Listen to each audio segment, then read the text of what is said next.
Good morning and welcome. My name is Joe Griffiths. I'm the Director of Planning Best Practices for the Maryland Department of Planning. All right. This webinar is presented by MDOT in Motion in partnership with the Maryland Department of Planning Sustainable Growth Webinar Series. Today, you will learn about state and local efforts in Maryland to implement complete streets. We will hear from the MDOT Office of Active Transportation and Micromobility, State Highway Administration, and the Montgomery County Department of Transportation. Next slide. Let you know this webinar is being recorded. We will post it after the webinar. I want to talk about the Q&A versus chat. I encourage you to put all your questions in the Q&A bar at the bottom. It's circled on the screen, as opposed to the chat. And if you put questions in the chat, as other people add chats or comments, they'll be pushed to the top and we won't be able to find the Q&A. Or your questions. So at the end, when we're answering the Q&A, so please put them in the Q&A. The chat is great for sharing resources or sharing thoughts with the panel or with the rest of the audience. But please put your Q&A in that specific function. This is eligible for 1.5 AICP credits. You see the number at the top of the screen. You can also find it on your AICP dashboard using the name of the webinar. Closed captions are enabled for the webinar, and you can add them by clicking on Show Captions on the toolbar, also as shown on this screen. Next slide, please. Governor Wes Moore signed the new planning principles, which replaced the previous planning visions, into law on April 8th, 2025. On the right is a diagram showing all 8 principles and how they are interconnected. The principles emphasize how to grow, shifting from the previous emphasis on where to grow, and focus on creating compact, mixed-use, and walkable communities while protecting the environment and natural resources. Building complete streets is integral to creating compact, mixed-use, and walkable communities. Complete streets is a key transportation approach and tool that supports sustainable growth in Maryland by aligning with and advancing the transportation, place, and other planning principles. MDP recently published an implementation guide on the principles, and I'm going to drop a link to that implementation guide into the chat. And now I'll turn it over to our other panelists. And Meg, thank you. Thank you so much, Joe. My name is Meg Young. I'm our Deputy Director of Active Transportation and Micromobility at the Maryland Department of Transportation. And we are so excited to co-host this series with the Maryland Department of Planning. As Joe mentioned, the 8 planning principles are really intertwined, and almost all of our work feeds into these principles. Joe, I'll call your attention to a few things in the chat. A few people are having some technical issues. So Joe's going to stay on as our tech webmaster. Thank you so much. And then I'll be facilitating the webinar from here on out. So today's webinar is going to focus on complete streets. And as far as the Maryland planning principles are concerned, complete streets is right in line with all 8 principles, but there's 2 we would like you to keep in mind throughout today's webinar: transportation and place. The transportation principle that MDP has established for Maryland really emphasizes multi-modal transportation networks. It calls for energy efficient, affordable, and safe and reliable networks. And Complete Streets does this as an approach for planning and designing streets that enables safe access for all users. We want everyone to reach their destination safely. We also want to call your attention to the place principle, which provides public spaces that encourage social interaction, value cultural, historical, and natural resources. Places that really fulfill this and have place making tend to be compact, mixed use, and walkable. So Complete Streets can help establish that as well. Complete Streets does also play into equity, ecology, land use, but throughout today's presentation, again, keep an eye out for transportation and place making. And what you see on the screen to the right is an example of a Complete Streets in a more urban environment where there are bike lanes, a place for a bus to pull over, and high visible crosswalks to make it safer for somebody walking in their community. So this Complete Streets webinar is part of our MDOT in Motion series, which is a series of webinars, email updates, and educational opportunities like roundtables that are offered by our Office of Active Transportation and Micromobility. This series is meant to highlight and raise awareness about multimodal projects and what we're doing to have a safe transportation network across Maryland. We really want to have an impact of having more people know about these efforts and know how to participate, whether you're a Marylander or a practitioner elsewhere. More people understanding how safer streets benefit everyone is our goal. You can learn more at our Series About Safety website, and on the screen is also a QR code that will take you to a brief survey. Mostly, we want to know how you heard about this and if you want to have if there are any other topics that you want to hear about related to multimodal safety. So we'll put that up at the end of this presentation as well. But again, we always want to take requests and know how you heard about this webinar. So today's agenda is all about Complete Streets implementation in Maryland. First, we'll hear about implementation from the Maryland Department of Transportation, where we updated our Complete Streets policy in 2024. So now we're at the phase of tracking investments and progress. So we'll hear from Candice Holford. Then we will hear about the updated guidance documents that MDOT and the State Highway Administration have published. We've updated all of our processes and policies to align with Complete Streets, so Luis Gonzalez will take us through some highlights related to biking and walking guidance. And then we'll hear about partnership on the ground from Joe Moges at at the Montgomery County Department of Transportation. After our three presentations, we will have a question and answer session. As Joe Griffiths mentioned, it's really helpful if you put your questions in the chat so we don't in the Q&A box so we don't lose them in the chat. The Q&A box should be at the bottom of your screen. And again, what you see on the screen here is an image of a complete street, this time in Baltimore City on 33rd Street. There's a shared use path in the median of 33rd Street there. So our presenters today, first up, we will have Candice Holford, who is our Director of the Office of Active Transportation and Micromobility at the Maryland Department of Transportation, where she champions policies that support vulnerable users and advance Maryland's goals for safety, sustainability, and transportation for all users. With 15 years of experience in transportation planning across government and advocacy sectors, she has led major initiatives, including Maryland's Context-Driven Access and Mobility for All Users Guide, and Maryland's first Pedestrian Safety Action Plan. Candice holds a BA in American Studies from the University of Maryland and a master's in Urban and Regional Planning from Georgetown University. Outside of work, she enjoys traveling, mentoring, and chasing after her two young sons, ideally on a scenic trail. All right, Candice, I'll hand it over to you. Thank you, Meg.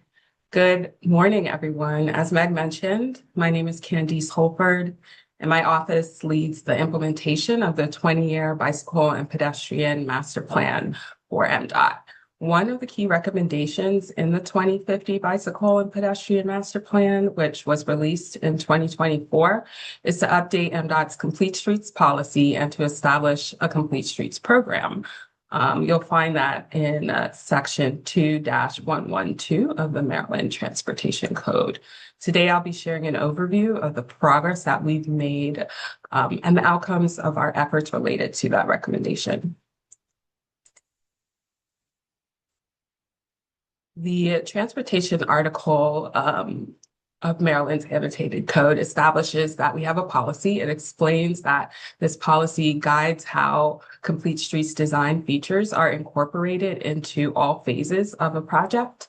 The statute also outlines the types of features that define complete streets in Maryland, such as sidewalks, protected bicycle lanes, green stormwater infrastructure, access to healthy food, and others. In essence, the law sets the expectation that Maryland's roadway network should be safe and convenient for everyone, no matter how they travel. Complete Streets offers a wide range of community benefits in Maryland around the world. They improve safety for everyone, whether we're walking, biking, taking transit, or using mobility devices. They also support environmental goals, reducing emissions, encouraging cleaner travel, and improving air quality.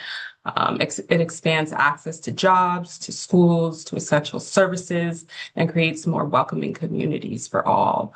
Complete Streets also contribute to better public health by supporting physical activity, and these investments strengthen local economies by supporting businesses and making neighborhoods more attractive places to live and work. Finally, they ensure that people with disabilities have a transportation system that meets their needs, and ultimately, it gives every Marylander safer and more reliable choices for how to get around. And we've heard specifically from Marylanders that they want to see complete streets. Residents are looking for us to focus on improving safety, improving regional connectivity, and encouraging driving alternatives that are convenient. Complete streets have significant potential to support mode shift. According to the National Household Travel Survey, about half of all commute trips are under 3 miles. And these are distances that are often manageable by bicycle. 28% of those trips are under 1 mile, which is walkable or rollable for many people. These short trips are most common in areas with pedestrian generators, higher density, and a mix of destinations. And in Maryland, we identified those places as short trip opportunity areas, or STOAs, which form the foundation of our context classification system. This system helps guide where we prioritize multimodal safety investments. However, nationally, 60% of those 28% of trips that are less than a mile are taken by car. So we're looking to advance complete streets and aiming to create a more appealing set of travel options for users.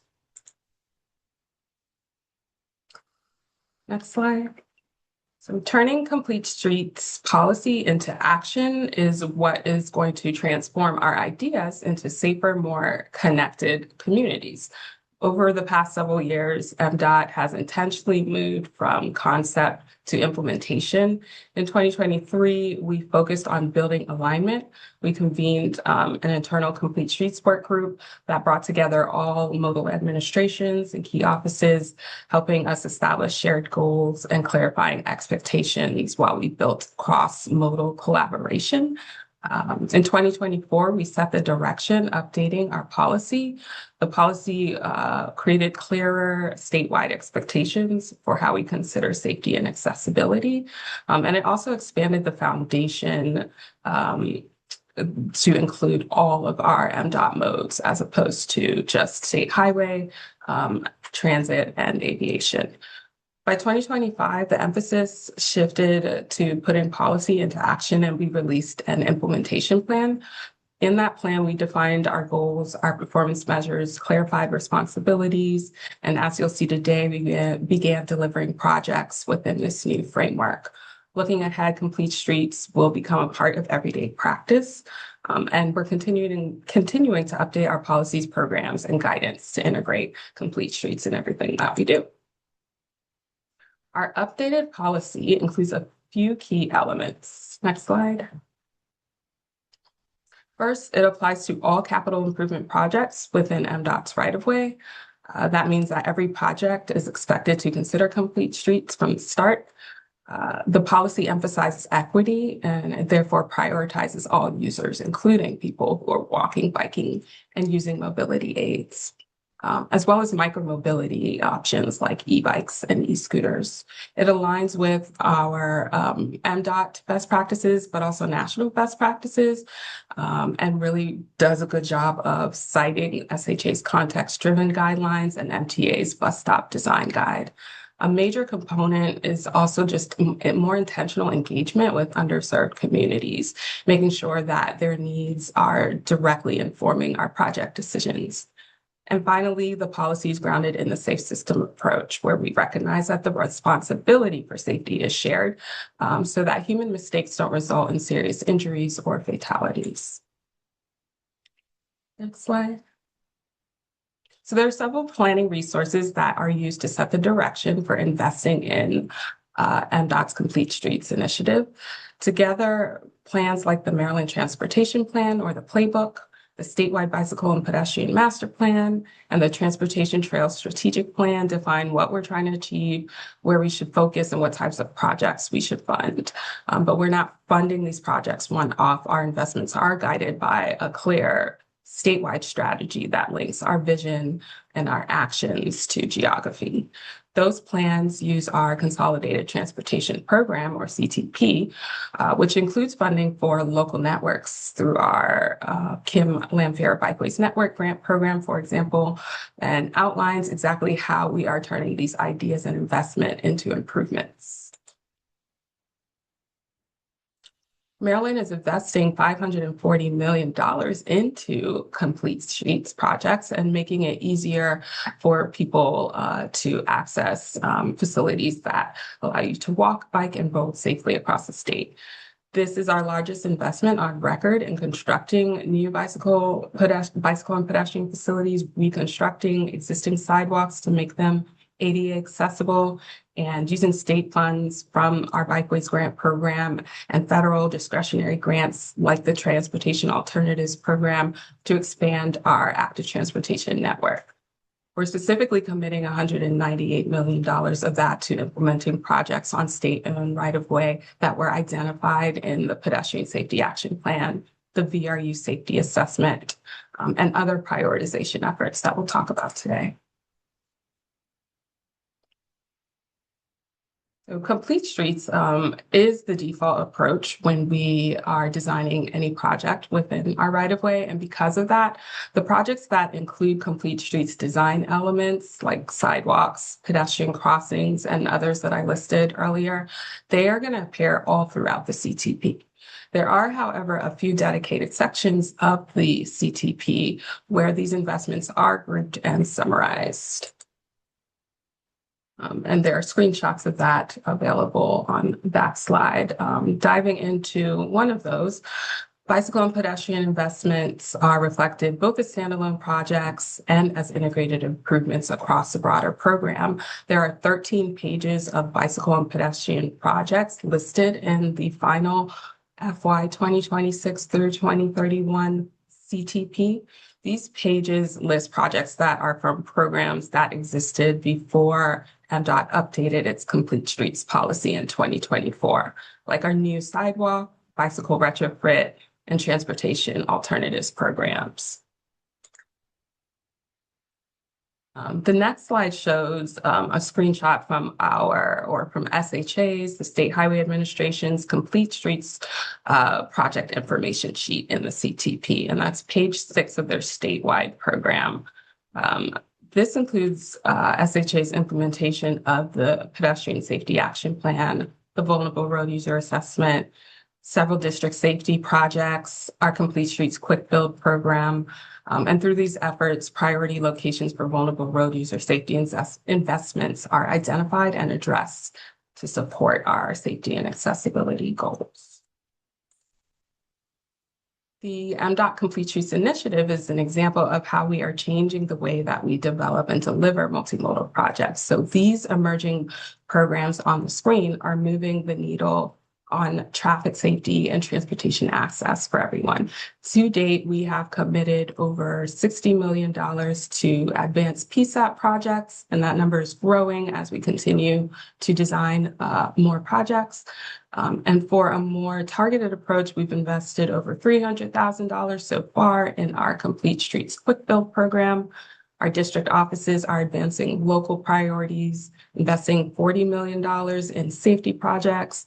And we also have more than $20 million committed to VRU safety assessment projects that are currently in progress. The MDOT Complete Streets Initiative, supported by these programs, creates a pipeline of projects which is required by law to feed the MDOT Complete Streets program. Some of these projects have already moved into construction and even been completed. In fact, 16% of the projects that we are tracking that are moving the needle are already marked complete. And that is due in large part to the success of our Complete Streets Quick Build program.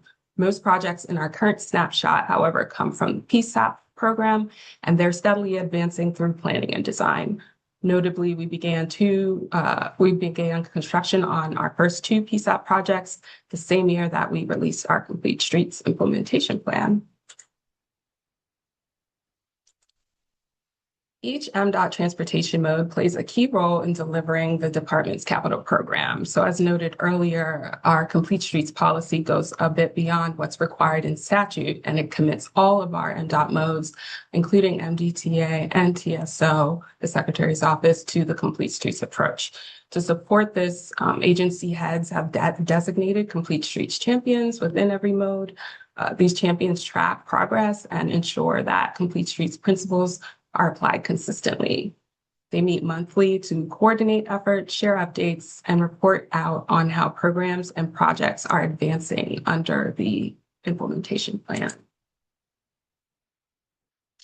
As a result of the implementation plan, new MDOT projects now fully align with the Complete Streets policy using updated decision-making processes that prioritize safer and more equitable outcomes. We're focusing our efforts on overburdened areas, transit underserved communities, and places with high pedestrian activity, locations where Complete Streets improvements really have the greatest impact. A key part of this work is meaningful public engagement. We gather community input early and make sure that project decisions are reflecting the needs of all users. Our approach is context sensitive, it's data driven, and it's centered on protecting vulnerable road users. Finally, our waivers and exemptions are limited, and they're reinforcing the limited nature of these waivers reinforces the expectation that Complete Streets principles should be incorporated into all projects whenever feasible. In 2025, each mode worked to start developing performance targets, which you can see a screenshot from the implementation plan on the left-hand side, that would drive actions that are identified in the implementation plan and inform our annual reporting.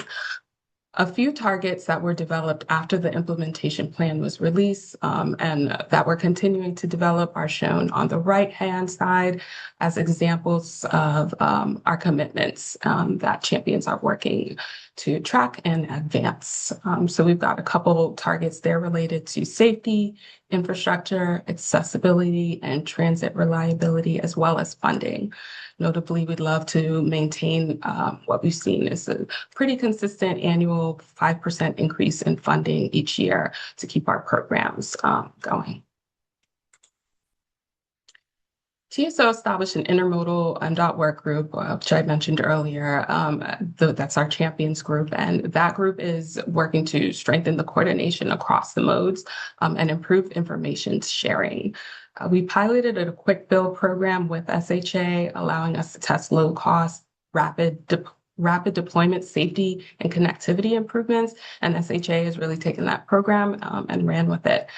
TSO also hosted a maintenance pair exchange that brought together state and local agencies to compare approaches, share challenges, and identify best practices. So that's a little bit of the progress that we've made at TSO in terms of championing Complete Streets. And these are just highlights from each of the modes. There's been a lot of work over the last year or two, and I just thought I'd share a couple of key points. SHA has launched a Complete Streets Council within the agency, and they help guide policy and implementation across all the projects. They also updated their highest priority guidance to better align with multimodal safety-focused outcomes. Another key point in the implementation plan is working on collecting multimodal counts, and SHA has begun that effort through a pilot using Highway Safety Improvement Program funds, and we're really looking forward to improving our statewide traffic model using this data. The Maryland Transit Administration, or MTA, has developed a project screening checklist to ensure consistency and early consideration of transit needs. They're also updating transit stop design guidance to reflect current best practices, making the stop safer, more accessible, and more comfortable. On our next slide, the Maryland Transportation Authority has been also very committed to this cause. They've updated their project delivery processes to better integrate complete streets considerations at each stage and adopted a process that they could use for limited complete streets waivers and ensure more transparency and consistency when exceptions are needed. The Maryland Aviation Administration, MAA, is developing internal training and education for projects that support safer, more multimodal access on their facilities. They're also defining a clear waiver and exemption process to support consistent decision-making. MPA, or Maryland Port Administration, has engaged its workforce around commute options and incentives, helping staff to better understand and use sustainable travel choices. They're now integrating related strategies into upcoming master plan and strategic plan updates to ensure long-term alignment. And finally, the Motor Vehicle Administration, or MVA, which includes our Highway Safety Office, plays an important role in supporting complete streets. They shape how people are actually using the system, not necessarily how it's designed on paper. Through driver education, though, licensing processes, enforcement partnerships, and safety data collection, the MVA and the Highway Safety Office is helping to reinforce safe, responsible behaviors on streets shared by many different types of users. Over the past year, MVA hosted quarterly Vision Zero public meetings, supported departmental safety legislation, and is helping to advance a broader culture of roadway safety across the state. MVA also updated the Strategic Highway Safety Plan recently, strengthening the alignment between all of the E's, engineering, enforcement, education, and emergency response strategies. And finally, MVA is continuing to do what it does and connect with the community and conduct outreach and education, hosting and participating in events that promote safe driving and walking and biking, especially with a focus on students, K through 12 students. So to recap, our Complete Streets approach emphasizes alignment among a range of policy, guidance, and project types on our radar. A review of dozens of documents for alignment coupled with discrete actions to modify them really has prepared us for the engagement and outreach that we're anticipating in 2026. Next slide.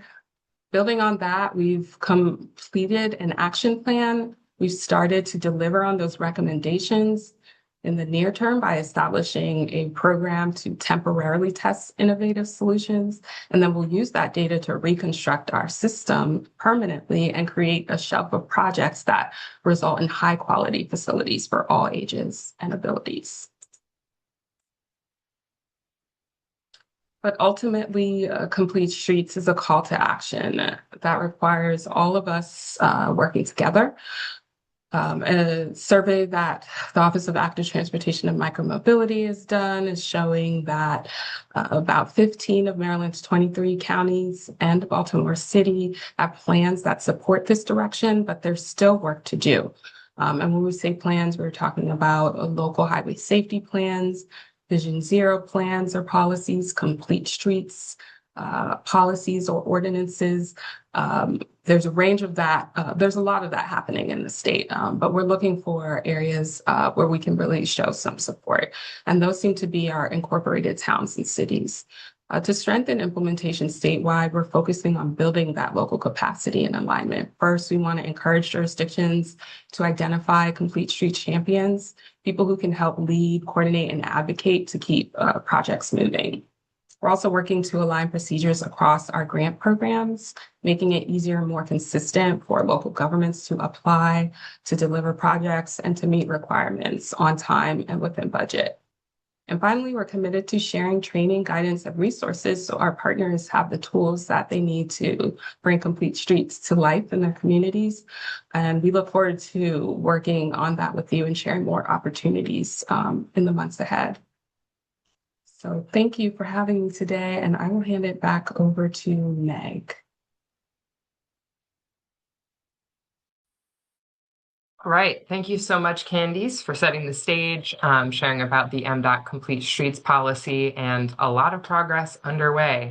That last slide especially speaks to why we're doing things like MDOT in motion and trying to get more partners on board with Complete Streets.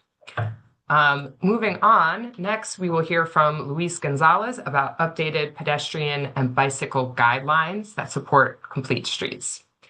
Luis, who is a PE, is the division chief for the Active Transportation Division. The Active Transportation Division at the State Highway Administration is responsible for managing SHA's bicycle and pedestrian accessibility funds. That includes Fund 33 for ADA, Fund 79 for sidewalk reconstruction, and Fund 88 for bicycle retrofit projects. The division coordinates with the SHA district offices, county and local governments to evaluate bicycle pedestrian connectivity projects and needs. The division is also responsible for supporting the administration in the delivery of the State Highway Administration Pedestrian Safety Action Plan program. Luis is a licensed civil engineer in the state of Maryland and has over 18 years of experience working for the SHA and managing highway projects and programs. Luis, thanks for joining us. The floor is yours. All right, thank you for having me. Good morning, everyone. So as Megan indicating, I am the division chief of the Active Transportation Division. One thing that our division does that I did not include in our bio and description of my bio is that our division is responsible for maintaining and updating the bicycle and pedestrian guidelines. These guidelines are basically what set the stage for the type of improvements you would see in terms of bike ped improvements in the state right of way that is controlled by the State Highway Administration. The division also performs engineering reviews. We provide technical guidance and expertise in relation to these guidelines. We review projects for any proposed pedestrian bicycle improvements, and we also provide recommendations related to how best to comply with the guidelines. We don't mandate that these solutions be implemented all the time. We just give guidance and provide some sort of direction in terms of how to best meet the guidance. We also aid in the performance and the development and preparation of ADA and bicycle waivers. We provide expertise and provide guidance there as well. Going into the guidelines. So these guidelines, as you can see, we are going to be providing an update by the end of this month. Meg mentioned earlier that the guidelines were updated. It was our intention to have them out before this webinar, but because of processing, they haven't. So we're going to get there before the end of the month. They will be out. The changes that we have are quite several. I'm not going to go in great detail of all the changes that are in the guidelines. So you can tell the guidelines haven't been updated for a very long time. In terms of the ADA guidelines, the last published version of the ADA guidelines, the SHA Accessibility Policy Guidelines for pedestrians along state highways, was in 2010. So it's been quite a while there. The last guidelines that we had for bicycles was in 2014. So with the new Complete Streets Policy, it was decided that it was about time for us to update these guidelines. In this slide, you can see at the bottom that it's just a cover of several of the documents that are being updated. Right now, we will be issuing the bicycle guidelines and the accessibility policy guidelines by this March. And there will be upcoming accessibility details later this spring. Just want to make sure that we temper expectations because this is quite a bit of work, and we're going to be running through a lot of detail in the process of figuring out how to best implement these. Next slide, please. So when it comes to, I'm going to just start with the SHA accessibility guidelines. When it comes to the accessibility guidelines, like I mentioned previously, the last published version of this was in 2010. We are updating them to comply with the Complete Streets Policy and also to align with the recent U.S. Access Board Public or Right-of-Way Accessibility Guidelines, also known as PROWAG. They are PROWAG are guidelines that are not yet adopted by the U.S. Department of Justice. So they're not really a federally enforceable standard at this point. But everyone, including other states like PennDOT, DelDOT, Pennsylvania, Delaware, and Virginia, are already referencing the use of PROAC. So what we're doing is we're going to be implementing that in our state highways as well as part of these guidelines to move in the right direction. We expect these to be eventually adopted at a larger level. We just don't know when that's going to happen. But regardless, we are aligning ourselves to meet what PROAC requires with these guidelines. And that's the vast majority of the changes when it comes to ADA. Has to do with just making sure that we are in alignment with what PROWAG is going to be requiring. Next slide, please. So there's quite a few changes. I won't go through all of them as I indicated previously. I'm just going to touch on a couple that seem to be the ones that are going to be the most notable changes to just be to give you an overall taste of what to expect. On this slide, just to make sure to cover this, there is a picture of the guidelines. That's just the cover page. What we are providing, what we're going to be proposing is, what we're going to be showing in the new guidelines is there's going to be a couple of things like no construction tolerance, crosswalk cross slope requirements are going to change. Wider driveway crossings, and the ramp running slopes are also going to be adjusted. Next slide, please. So when it comes to construction tolerance, in the 2010 guidelines, there was a 1% allowance for construction cross slope. What this meant during construction was that it allowed the contractor to deviate slightly from what the plans required. So if you had a 2% cross slope and you went above that by 1%, technically you weren't really meeting that 2%, but with the 1% tolerance, it would be within that requirement, but that causes issues in other areas. So when it comes to PROAG, that tolerance is no longer there. What PROAG allows, what our new guidelines are going to allow, is a 2.1% cross slope. So it's up from 2%, but you cannot deviate from that. That's just the maximum amount. So if you go above that, then that's going to be a non-compliant situation. So to make this work, the suggestion that we will be providing and the recommendation that we will be providing is that designers should design with this in mind, just build into the design the actual variability during construction to make it feasible, so that it gives enough space for the construction team to be able to adjust as needed. We do recommend to provide some sort of buffer there. Like, for example, when we are designing sidewalks, instead of designing them at 2%, designing them at 1.5%. That way, if you go over by 0.6%, you're still within the 2.1% tolerance. In the case of running slopes, the 8.3% or 12 to 1 would be best served if you just design that with a 7% and you just give that additional 1% variation for construction, and it just allows for that tolerance to be accounted for in a different way. Next slide, please.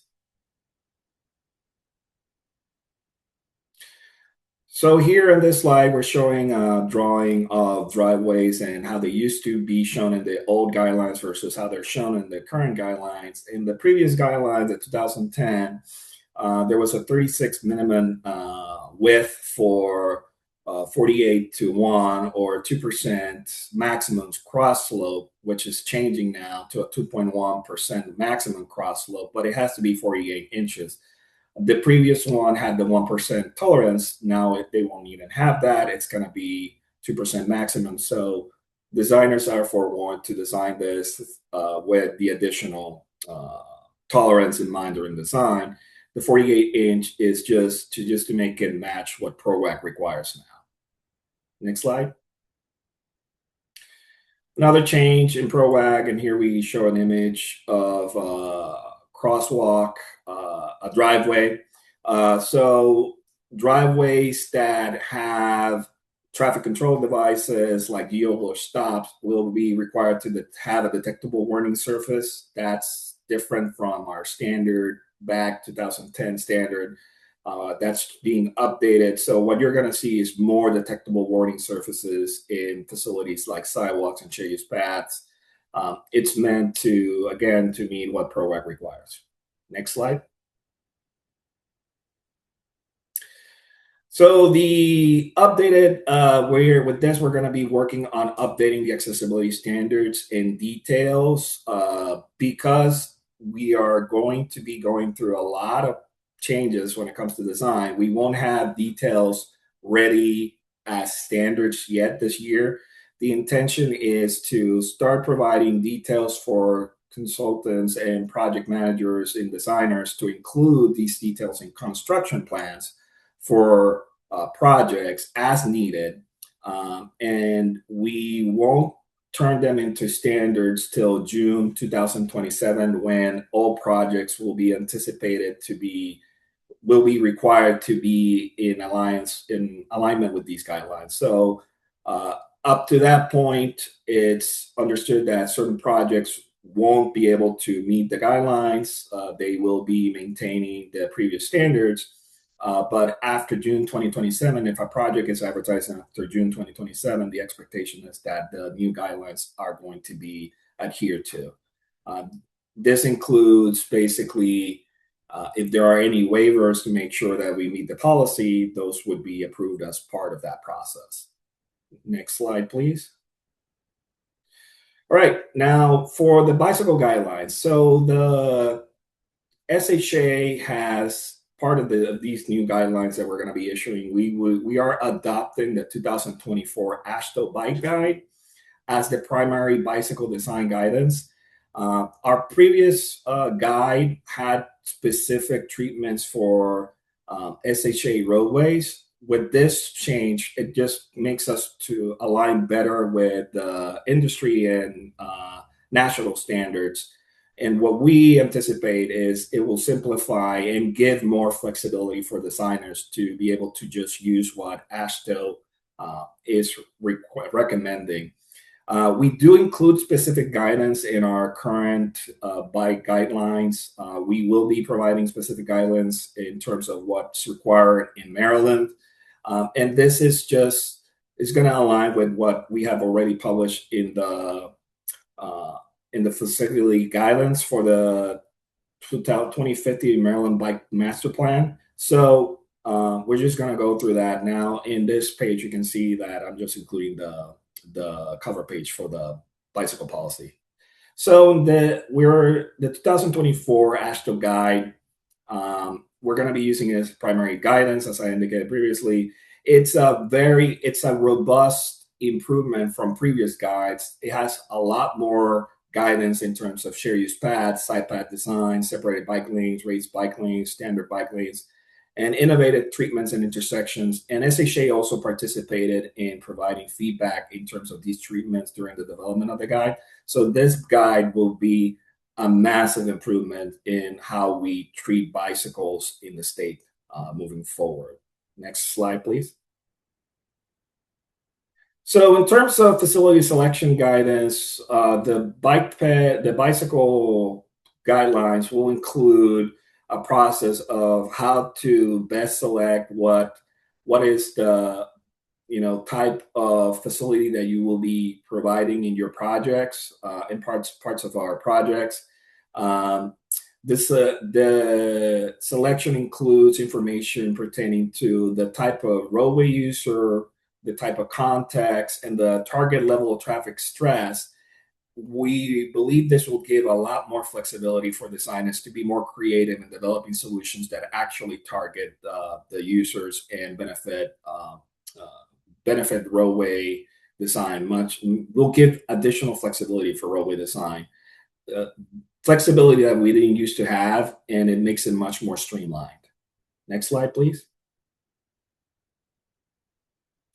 So in this slide, I'm just showing an overview of what you're going to see in the bicycle guidelines. Here are several figures, figure 2.1, 2.3, 2.4, and 2.5. All these figures pretty much lay out the process. In figure 2.1, you can see how it works. First step would be to identify the context where your project falls. That context is shown in figure 2.3. The next step would be identify the user type. This is described in the section 2.2 of the guidelines. It's also shown here in the table 2.4. You also have next would be identifying the level of traffic stress your project is trying to achieve. By the way, this is something that for state projects, we are required to indicate what level of traffic stress our project is trying to achieve as part of the objective statement preparation as well. So last step is the LTS, and it shows you what LTS you would try to achieve for each group. Next slide, please. And this slide just has a whole series of tables that show how the treatment lines up with the LTS. If you want to reach a certain level of traffic stress, you look at the parameters in these individual tables, and it will tell you what are you achieving with this. This can also be used to analyze what the existing LTS is. So it's a much more robust way of looking at bicycle treatments than what we used to have. And I believe that, oh, there's one more slide. Yes, here's a sample of treatments that you can expect. You can expect more of these treatments in state highways. It's a huge, huge step forward on the state.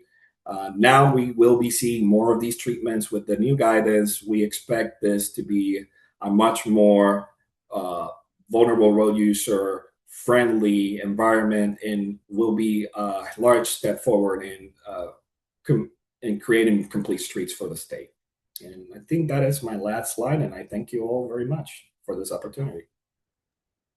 Thank you so much, Luis. There are a few very specific questions for you in the chat, which we might answer live later, but if there's anything that's really specific that you want to go ahead and answer, feel free. Thank you so much. All right, our final presenter before we get to the Q&A, there's so many good questions coming in. It's going to be Joe Moges from the Montgomery County Department of Transportation. Joe's the chief of the Division of Transportation Engineering at the Montgomery County DOT, where he provides leadership and oversight for the department's planning, design, construction management, and property acquisition activities, including bridges, county roads, storm drains, pedestrian facilities, bikeways, and bus rapid transit. He is responsible for providing organizational leadership, fiscal oversight, and transportation planning and engineering technical expertise.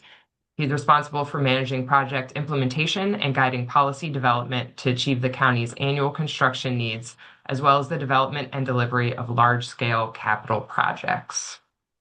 Joe, I'll hand it over to you. Thanks, Meg. Good afternoon, everyone. Once again, my name is Joe Moges, Chief of the Division of Transportation Engineering at MCDOT. When Meg asked me to share Montgomery County's experience with Complete Streets, I really struggled with deciding what to include and what to leave out. And at some point, I had a little epiphany. It should be hard to distinguish Complete Streets projects because all projects should represent the principles of Complete Streets. The images on this slide show Montgomery County's Vision Zero Action Plan, Montgomery County's Complete Streets Design Guide, a photo of one of our bus rapid transit stations, and Montgomery County's Zero Emission Bus Transition Plan. Next slide. So I'd like to share a framework for this presentation. As you can see, we'll begin with Vision Zero. Following that, we'll briefly go over Montgomery County's Complete Streets Design Guide. Then we'll go over the existing network in Montgomery County. Here we'll touch on the infrastructure interplay from a unique perspective. Following that, we'll focus almost entirely on county projects along or crossing state roadways. Next, we'll take a look at our BIPA program. BIPA is short for Bicycle and Pedestrian Priority Area. Then we'll go over our existing transit network, where we begin to see the bold vision that the county is offering. We'll look at a handful of representative pedestrian projects. Then we'll take a look at a few bikeway projects. Rounding out the presentation, I'll go over a couple new roadway projects. Lastly, I'll offer a very brief summary of all the information shared. The photo on this slide shows a complete street in Montgomery County. Let me apologize in advance for the pace. Each one of these slides and projects could easily be 4-hour presentations followed by 4-hour discussions. So consider this a crash course on my team at MCDOT. Next slide. So Montgomery County adopted a Vision Zero resolution in 2016, making it one of the first counties in the nation to do so. As you all know, I'm sure, Vision Zero is an approach to road safety that incorporates engineering, education, and enforcement to eliminate traffic deaths. While Vision Zero policies may differ from one community to another, they all generally share safe system approach principles, which can also be found in Montgomery County's Vision Zero action plan. The photo on this slide shows a protected intersection in Montgomery County. Next slide. So MCDOT, in partnership with Montgomery Planning and Montgomery County's Department of Permitting Services, developed our Complete Streets Design Guide to provide policy and design guidance to government agencies, consultants, private developers, and community groups on the planning, design, and operation of roadways for all users. This guide is used when designing future or reconstructed streets under land development, when implementing a capital improvement project, such as the construction or reconstruction of a street, intersection, or bridge, and when resurfacing a street, which may create an opportunity to redesign the street. In each of these circumstances, the guide should be used early in the roadway planning and design process. This guide should be used in conjunction with engineering judgment and is intended to evolve and adapt to incorporate new treatments and techniques as they emerge. I must also stress that this guide establishes policy for the design of county-owned roads and private streets located in the county. For state-owned roads, this guide is intended to present the county's vision for the roadway to serve as a starting point for collaboration between the county and MDOT SHA. The guide is organized as follows. Chapter 2, Street Types. Complete street types reflect both the transportation function of a street for all travel modes and the surrounding land uses to more holistically reflect the many functions of a street. For example, access, stormwater management, pedestrian and transit access, vehicle throughput, and many others. Just to give you an idea of how much detail and nuance I'm glossing over, this chapter alone is 100 pages long. Chapter 3, Active Zone. The active zone is comprised of 3 zones: street buffer zone, the clear zone, and the frontage zone. Chapter 4, Street Zone. The street zone is comprised of 3 functional areas: curbside zone, travelway zone, and median zone, each with specific roles and associated design requirements. Chapter 5, Bikeway. This chapter is organized in 3 sections: general design guidance for bikeways, guidance on additional topics, and guidance on appropriate bikeways by street type. Chapter 6, Intersections. While the appropriate design solutions vary depending on roadway characteristics, the guidance in this chapter should be used as a starting point for intersection design. Chapter 7, Green Streets. This chapter combines traditional transportation elements with vegetation and engineering strategies to achieve a range of environmental and user benefits, including urban forestry and stormwater management. Chapter 8, Speed Management. This chapter is organized in 3 sections: design, target, and posted speed, strategies for achieving target speed, and retrofitting arterials for lower speed. And Chapter 9, Implementation. This chapter aims to clarify the agencies and process for complete streets project delivery. It identifies the fiduciary responsibility of county departments, as well as a step-by-step description of the project development process. Next slide, please. Now let's go over transportation facilities to visualize the existing network. Starting with transit, we have our Metro Rail Red Line, shown in the map here, spanning from Shady Grove in the upper left, down through Bethesda, into DC, and back up to Silver Spring, and ending in Glenmont. Next. Of course, we also enjoy the Brunswick Line from DC into Silver Spring, through Kensington, Rockville, Gaithersburg, Boyd's, and several places in between and beyond. Next. US 29 Flash BRT Phase 1 is currently in service, operating between downtown Silver Spring and Briggs Cheney, with weekday rush hour service in Burtonsville. Next. We also benefit from WMATA's Metrobus spanning the region. Next. MCDOT offers our Ride-On and Flash bus system, which is supported by local and state policies and helps advance our environmental and Vision Zero goals. Shifting more people to transit by providing faster, more reliable, and more convenient zero-emission bus service helps advance these climate goals. In Montgomery County, our entire bus system is fare-free for all riders. We have an ever-growing multimodal network, including nearly 100 miles of bikeways, as shown on the map. Next. The map is getting full, but this slide is intended to show our capital bike share stations throughout the county. Part of a robust bike network requires bike share as well as stationing and storage. Next. And let's not forget our parks and trail network, which is both a significant multimodal generator and facilitator. Next. So the map was getting out of hand, so let's reset. Even with the reset, the sidewalk network is really difficult to appreciate in a county-wide map. The blue lines don't do justice to the nearly 1,700 miles of sidewalk in the county. Nevertheless, the map is not completely filled out. Next. As with all things, there's need for growth and improvement. This map is intended to show the development and tracking process for new sidewalk requests. My team constructs approximately 5 miles of new sidewalk every fiscal year. In fact, we're on track to construct 6 miles of new sidewalk this year. Next. Next slide. Oh. The BIPA program was established by the Montgomery County Council in 2014. The objective of BIPA is to enhance safe bicycle and pedestrian access to support cohesive neighborhoods, aging infrastructure, and improve long-range connectivity and circulation. Typical pedestrian improvements undertaken by this program include new sidewalks, side paths, crosswalks, ADA improvements to sidewalks and curb ramps, and traffic calming. 30 BIPAs have been identified in the county. The first 5 BIPA areas associated or considered for evaluation and construction are Glenmont, Grosvenor Strathmore, Silver Spring, Beers Mill Road, and Wheaton. Next. So now let's begin discussing Complete Streets projects underway. Under the Wheaton BIPA section, we have our McComas Avenue Neighborhood Greenway project, which aims to improve pedestrian and bicyclist safety on McComas Avenue near the Wheaton Mall. The project limits our McComas Avenue from St. Paul Street to Maryland 97 Georgia Avenue, and Drum Avenue from McComas Avenue northerly to Maryland 193 University Boulevard. This project, which is under construction right now and 70% complete, boasts 2 raised intersections, new sidewalks, new crosswalks, new raised crosswalks, and several speed humps. Next slide.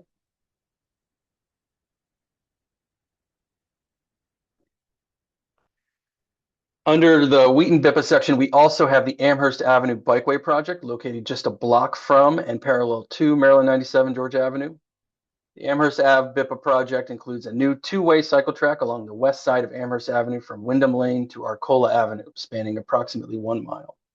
This project is wrapping up final design and anticipated to be in construction this year. The project also crosses and complements SHA's future Maryland 193 University Boulevard PSAP project, or Pedestrian Safety Action Plan, currently in the early preliminary engineering phase. Next.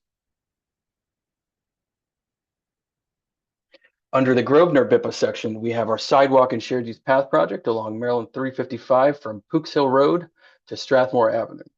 This project currently under construction includes signing, marking, geometric, drainage, and ADA and signal improvements. Next. Beyond the first 5 priority BIPA areas, we also have a special Purple Line BIPA. Following a full station access study, this program provides for the design and construction of high priority bicycle and pedestrian capital improvements in areas adjacent to future Purple Line stations from Bethesda to Tacoma Park within a half-mile radius of each station. Next. The station access study found 3,975 deficiencies in need of maintenance, upgrade, or entirely new infrastructure. Next.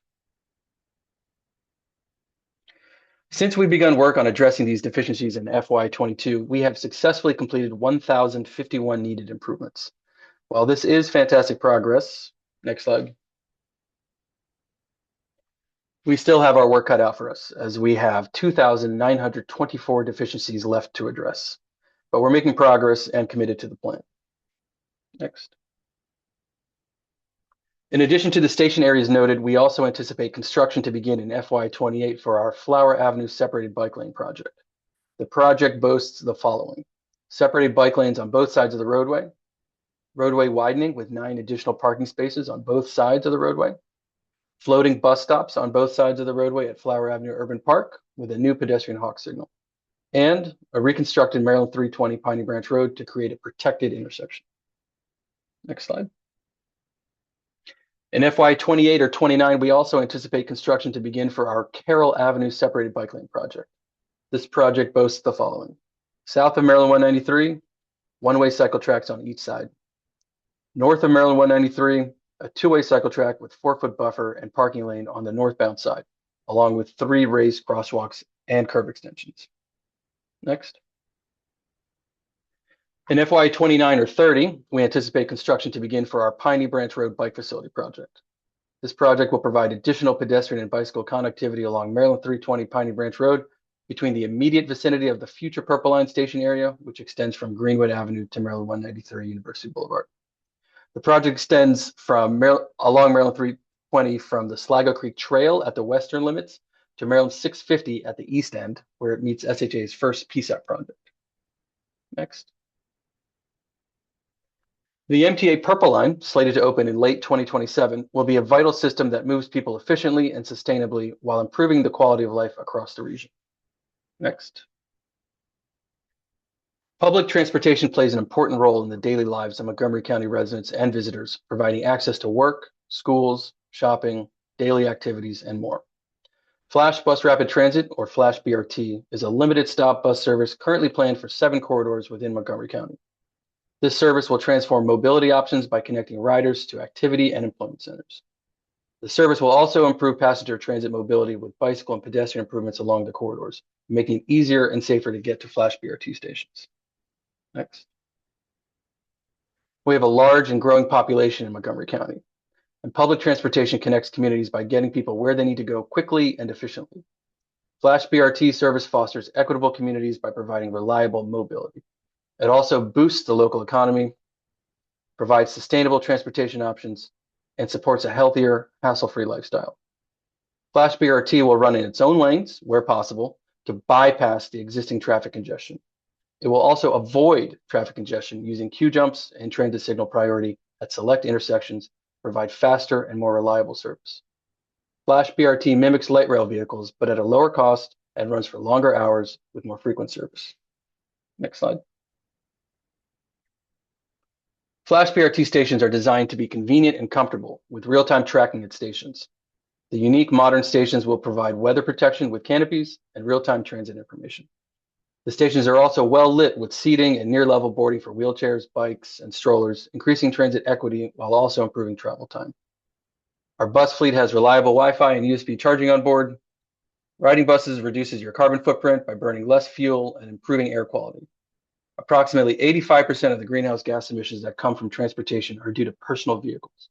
By leaving your car at home, a person can reduce up to 20 pounds of CO2 emissions daily. One Flash bus can take up to 90 cars off the road, making our transportation network more efficient. Additionally, all future Flash service will use zero-emission buses. MCDOT launched a pioneering hydrogen fuel cell electric bus program alongside our battery electric bus fleet. By 2035, our entire fleet will be all electric. And last but definitely not least, this all comes at no cost to the riders. MCDOT's bus service, again, is all fare free, so you can feel good about doing something to support the environment when you ride with MCDOT. Next slide. Here we have our Veers Mill BRT project. This 7.6-mile corridor with 11 stations planned along Veers Mill Road and Maryland 355 spans from the Wheaton Metro Station area to the Montgomery College Rockville campus, connecting the 2 legs of the Metro Rail Red Line, as well as Amtrak and MARC in Rockville, serving over 10,000 daily trips.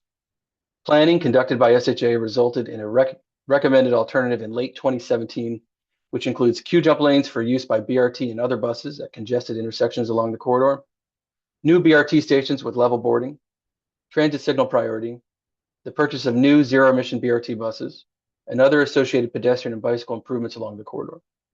In addition, the project includes BIPA improvements along Veers Mill Road from Robindale Drive to Galt Avenue, which will expand pedestrian and bicycle facilities along the corridor and improve access to BRT stations. The design for this project is complete. Utility relocation is currently underway, and construction is set to begin in early 2027. Next slide. Next, we have our Maryland 355 Central Flash BRT project, which is a 10-mile corridor with 3 service patterns between Germantown and Rockville. The Maryland 355 Central Flash BRT will connect the strategic growth corridor that currently serves over 8,000 existing weekday transit trips with more frequent and higher capacity transit. The project boasts median and curbside stations, upgraded crossings, eliminated or redesigned free rights, and enhanced pedestrian and bicycle facilities. Next slide. And here we have our US 29 Flash BRT Phase 2 project, which is slated to add median bus lanes in strategic places to improve corridor travel time and reliability for all modes. Phase 2 spans about 5 miles of the US 29 corridor between Sligo Creek Parkway and Tech Road.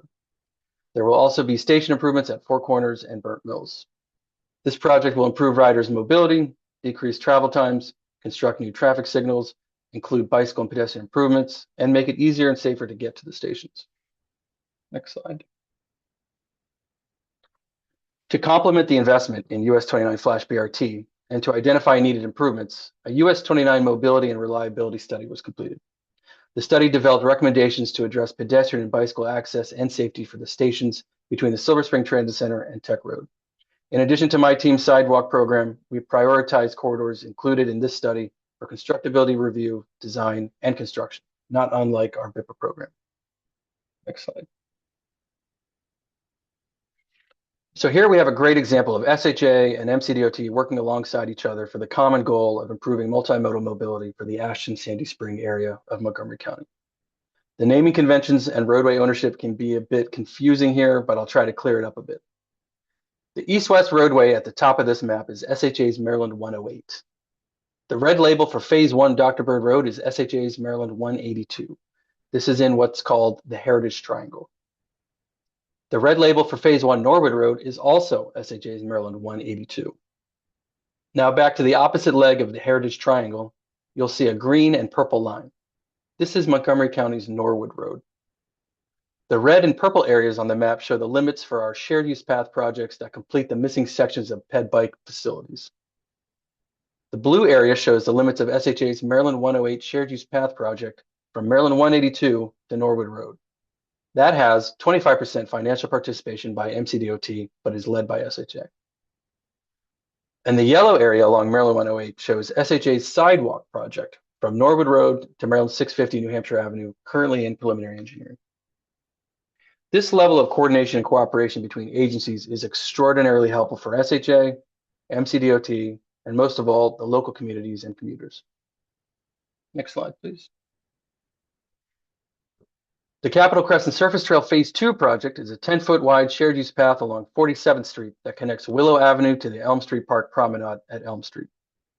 It will connect to the existing bike lane network at the intersection of Bethesda Avenue and Maryland 355 Wisconsin Avenue. This project is nearing completion. The Phase 3 trail project will connect to the northern portion of the Capitol Crescent Trail that's being built as part of the Purple Line project, which we intend to complete by spring 2027. Next slide, please. The Metropolitan Branch Trail project, nearing completion, includes the extension and construction of a shared use path along with sidewalks, ramps, and a stairwell. Additionally, a new 2-span girder bridge has been constructed over US 29 Georgia Avenue in downtown Silver Spring. Next. The Fenton Street Cycle Track project, currently in final design, will provide a 2-way cycle track on the west side of Fenton Street from Maryland 410 Burlington Avenue to Cameron Street. This project will include bike and pedestrian safety elements along the length of the corridor, including a raised curb between the bikeway and the roadway, protected intersections, bike signals, left turn phase protections, and other accessibility upgrades. A shared use path on the west side of Fenton Street will connect Maryland 410 to the Metropolitan Branch Trail at King Street. Next slide. The Montgomery Ave Cycle Track project will provide for 10-foot wide, 2-way separated bike lanes on the south side of Montgomery Lane and Avenue from Woodmont Avenue to Pearl Street.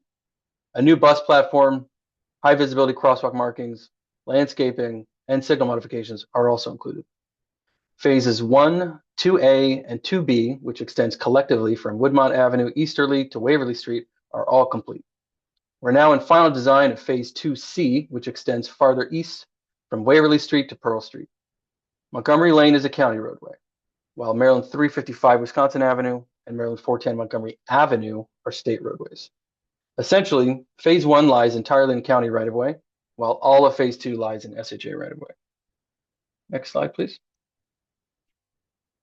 The Burtonsville Access Road project provides a new roadway between Maryland 198 Spencerville Road and the Burtonsville Elementary School Access Road. The project includes new sidewalks, landscaping, and street lighting. This project is currently in construction and will be complete this summer 2026. Next slide, please. With partnership from MDOT, MCDOT was awarded a $24.8 million RAISE grant, now called BUILD grant, in support of Project Connect, accelerating life science at the North Bethesda Transit-Oriented Development. This project will create a new north entrance to the North Bethesda Metro Station, as well as a transit plaza in front of the new entrance that will create open space and opportunities for civic and recreational activities, and also provide widened sidewalks to support increased pedestrian traffic and bicycle parking by way of a secure bike and ride kiosk. The project will also include intersection improvements at Maryland 355 and Old Georgetown Road, with upgraded crosswalks, the addition of no turn on red restrictions, and the removal of channelized right turn lanes, which all decrease crossing distance and improve pedestrian and cyclist safety. This all serves to establish the station as a welcoming and activated gathering area for the community. This project will also support a transit-oriented development atop the new station entrance. North Bethesda will be a model for life sciences anchored transit-oriented development around the world, creating new transit users and connecting people to housing and new economic opportunities. And making those connections is what Complete Streets is all about. Whether it's a grand joint development project like this, or a new BRT line spanning a major arterial, or a new bikeway project in downtown Silver Spring, or a new sidewalk near a school, or even a small local project like our off-lane pedestrian bridge project. MCDOT's vision is to create a seamless, multimodal transportation system for people of all ages, incomes, and abilities that supports a sustainable Montgomery County. Our goal is a fully built out network of safe and accessible sidewalks, side paths, shared use paths, trails, bikeways, bridges, rail, light rail, as well as fare-free buses and fare-free bus rapid transit. We are leaning in on zero emission buses, so the complete vision will make possible for any resident to walk or bike from their home or anywhere in the county to any ride-on or flash BRT station and enjoy safe, comfortable, equitable, and reliable fare-free transit to any destination in the county, resulting in zero greenhouse gas emissions and economic vibrance. We have a lot of work ahead of us to get there, but we're excited with the accelerating progress made every single day, and we're eager to deliver our vision for Complete Streets. Thank you very much for your attention, and I'll pass the presentation back over to Meg for Q&A. Thanks. Thank you, Joe. That was a detailed look of everything going on in Montgomery County, and it's a lot. So definitely applaud your efforts. I also applaud all of the chat that's going on. People are answering each other's questions, which is really great to see. Some of the conversation going on is really specific to one location or another. So I think Joe's presentation here was great about what's going on in Montgomery County. It's really important to remember in Maryland and in most states, there's a real network of state highways, local roads, county roads that we're all navigating. So in some cases, we might not have the specific answer about a really specific roadway. And for the conversations about Baltimore City is fully independent. So there's not even any state highways in Baltimore City. All right. All of that being said, in addition to the chat, we've had over 40 questions come in, and I'm going to do my best to get through as many as we can. I've kind of grouped them. We'll have all of our presenters come back on screen to go through as many of these questions as we can in the remaining about 15 minutes. If we don't get to your question and you really would like to get an answer, you can always email us at the email address on the screen, which is completestreets@mdot.maryland.gov. And also on the screen again is that AICP credit number 9325976. All right, so I've tried to group the excellent questions based on sort of the topic. So starting kind of chronologically, the impetus for Complete Streets. What jump-started Maryland's commitment to Complete Streets? Why did we update it? Were there deficiencies in the previous policy? And I think that one probably goes to Candice. Good question. We let's see, I returned to MDOT in 2023 after a long time of us trying to update our Complete Streets policy. The policy that preceded the 2024 policy was an SHA policy drafted in 2012. So it was already quite outdated by the time I was tasked with that in 2023. And then it was a recommendation in 2024's master plan. It was referencing outdated standards, which you've heard today. A lot of those are now finally being updated. So the policy rewrite helped us sort of create that directive for all of the organizations to update their standards. We also had legislation passed in the time since the original policy was drafted related to Vision Zero, requiring us to do more to bend the curve with respect to safety. And we saw that the vulnerable road users were a significant portion of that population being killed or seriously injured on the road. So with all of that data in hand and the realization that, okay, we could get a pedestrian safety action plan done and we could reclassify our contexts in Maryland, it was necessary to get our policy up to date and in alignment as well. Okay, so it's a serious call to action from safety data. All right, coordination. As we've mentioned, we had Joe on here. Have we found that local governments are willingly implementing MDOT's guidelines and incorporating new details and cross sections into local codes? As well as developers. Are we seeing developers also implement complete streets where they have projects on state highways?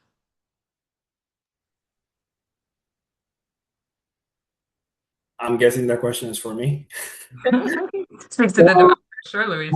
Yeah, I was typing an answer. So it's a bit of a mixed bag. Some jurisdictions do use our guidelines as blueprint to develop their own. Some actually adhere to our guidelines. It's not exactly the same for every jurisdiction. It really depends on the specifics of that jurisdiction and what they're trying to achieve for their networks. But typically, they do work with us trying to develop their guidelines when they're trying to come up with new improvements along their local networks. Anything specific to developers and how they participate? Well, developers, and there was another question that I might just answer now. Developers typically have to adhere to the guideline requirements whenever they're trying to get an access permit for state highways. That's a requirement. There was another question relating to if developers are expected to adhere to the Complete Streets Policy. So these guidelines will require that any project that have an access permit with an issuance date of after June 30th, 2027 must meet the new guidelines. So that's going to be a requirement for developers. This only pertains to access permits trying to gain access to the state highway right away.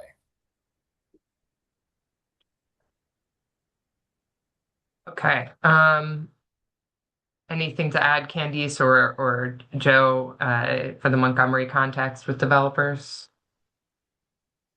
Just to, I think, Luis, you got it. We work really closely with APFOs on this. And when MDOT right-of-way is concerned, we do have guidelines that did kind of go under a review as a result of our Complete Streets policy update as well. And it's recommended for some integration of Complete Streets principles.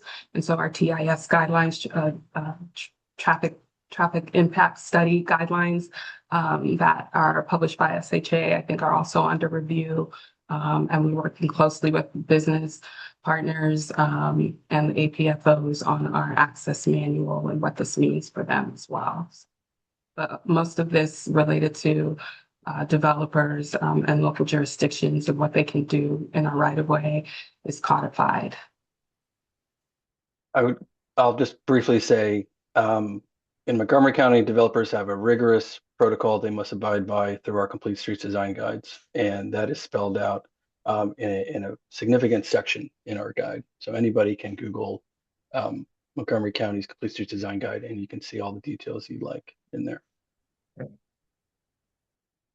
Okay. Move on to a couple different questions about capital programming and funding. So capital programming, can we speak to how the capital improvement project and plan enforces complete streets as a requirement? How do we ensure that projects submitted make it in there? And related, Montgomery County, how are you funding all of your projects? So there's a question both for MDOT and Montgomery County about funding. I think I'll I'll go. start just by saying that anything within MDOT right of way immediately is going to be a complete streets project. It is going to require a complete streets objective statement unless it is exempt. And that complete streets objective statement is developed pretty early on in planning and remains throughout the life of throughout project development. So that's really how we're enforcing any project in our program is subject to that.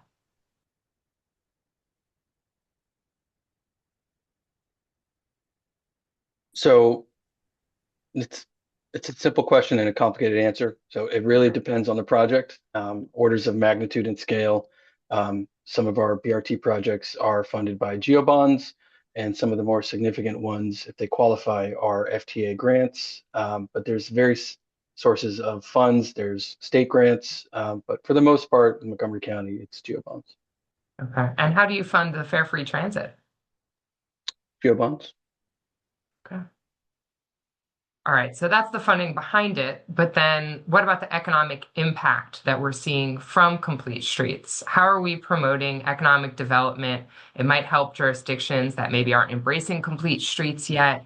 But how are we working with economic development and any sort of non-retail business sectors or sectors to understand the economic impact and have it say in Complete Streets?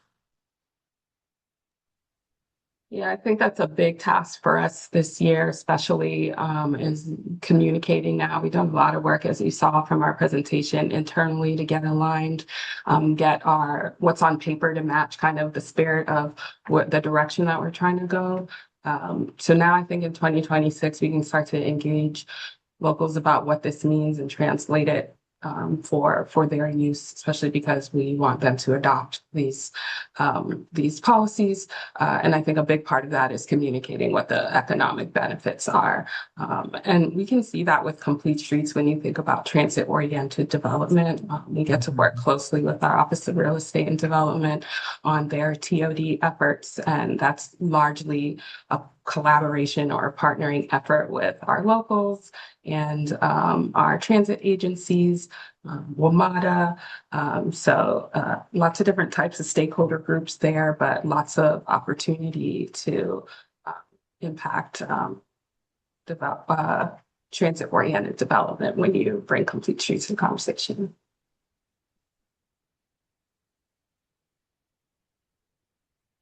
Okay. Designing for, actually, no, we'll go down to kind of project selection and prioritization, right? There's a number of questions I'm trying to group together here.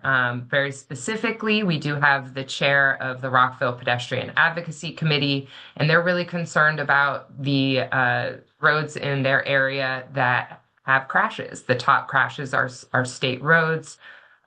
So they want to know how we're addressing those. But I know we're balancing a lot of different projects and a lot of different priorities across the state. So then beyond just looking at roads that have crashes, is the Complete Streets program geared only towards new projects, or how are we analyzing existing streets for those safety issues? Well, Luis, your team has done a lot with the pedestrian safety action plan since I took my hands off of it. But I think efforts like those are really groundbreaking for MDOT in terms of prioritization and planning at the project level. And those are ways that we kind of identify what state roads we really need to bring attention to. The PSAP effort didn't just look at crashes. We looked at a range of different factors. And so evaluating these facilities for accessibility and just overall like appropriateness for all users is part of that PSAP effort, is part of the vulnerable road user assessment. those are the ways that we look at how we need to retrofit. But I know SHA has several programs with really specific objective statements that are geared towards this. Please chime in. Yeah, in terms of how we prioritize projects for each program has its own objectives, trying to achieve specific goals.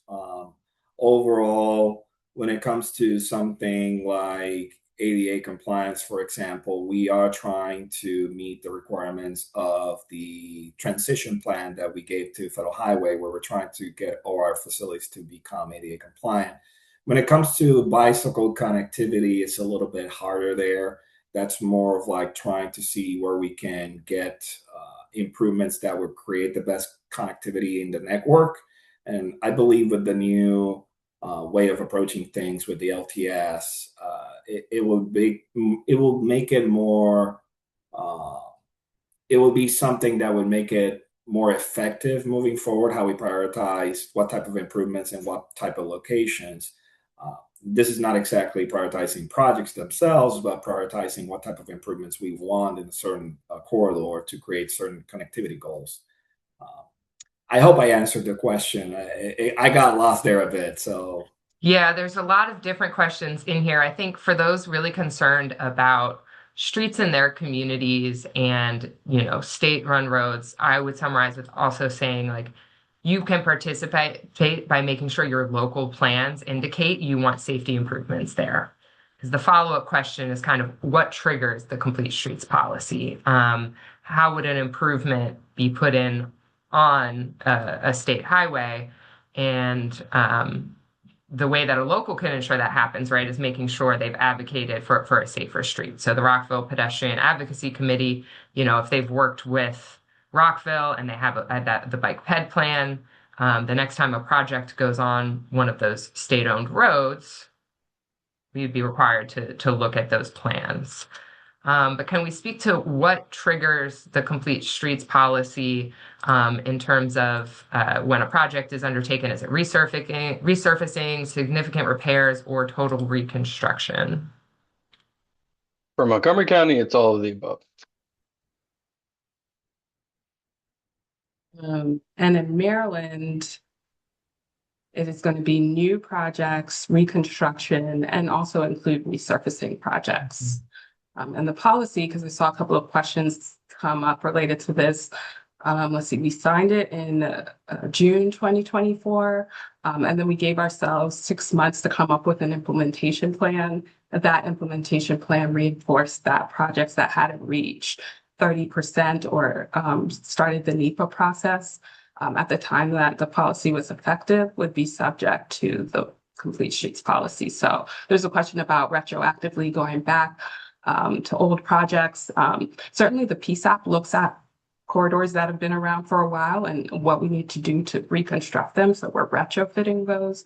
But when the policy was signed, we did have about a year's worth of projects that we had to go back and say, okay, these hadn't yet reached 30% design. Is there an opportunity to create a Complete Streets objective statement that makes them compliant? And so that effort is currently ongoing. It's a huge lift for State Highway, particularly with most of the projects. We're hoping they'll get through that in the next few months.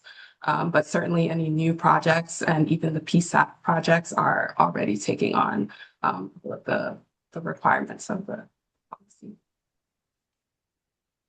I'm only going to have one. We have time for one more question, and I want to make it about being context sensitive because we have a range of questions from freight down to micromobility, right? There's a lot of differing needs from all of our roadway users, and freight is not left out of that. The Maryland Port Administration, brings in a lot of goods that are then shipped out via freight. So they're purposely part of our Complete Streets policy to make sure we have a freight network as well as a sidewalk network. So I don't want to negate to say that they are part of Complete Streets. And then, yes, micromobility is the new kid on the block, that we're seeing a lot more e-scooters and a lot more e-bikes. We've kicked off micromobility in Maryland working group to address that. But can somebody briefly give us kind of that overview of what it looks like to be context sensitive, and why a rural street might look different than an urban downtown core to accommodate different users? Let me try to answer this slightly creatively. Let's Right. look in the town of Kensington in Montgomery County. They have state roads fronting the community. They have heavy rail and MARC abutting their community. And they have been working with the state to establish their own BPPA, Bicycle Pedestrian Priority Area Corridor or region. And they have also worked with the state to apply for a grant for the study of a pedestrian bike bridge facility over those tracks. So there are different contexts, different solutions for different needs, depending on the region and the community that it's serving. So there's different municipalities, counties, towns that work with the state to find different solutions for those great um, infrastructure in their community. Well, thank you so much to our panelists here. We are out of time. I'm sorry we didn't get to all of the questions. It's not because your question wasn't good if we didn't get to it. Again, please email us if you want a direct answer to your question. In the meantime, again, the survey is up if you have a topic you'd like to hear more about. You can also subscribe to our listserv by going to mdot.maryland.gov/bikeped. Then you will get our e-blasts as well as announcements about our upcoming webinars. Our next webinars will be in May for Bike Month. Thank you all for coming. Thank you so much, Candice, Luis, and Joseph, for your presentations today. Thanks all. Thanks, everyone.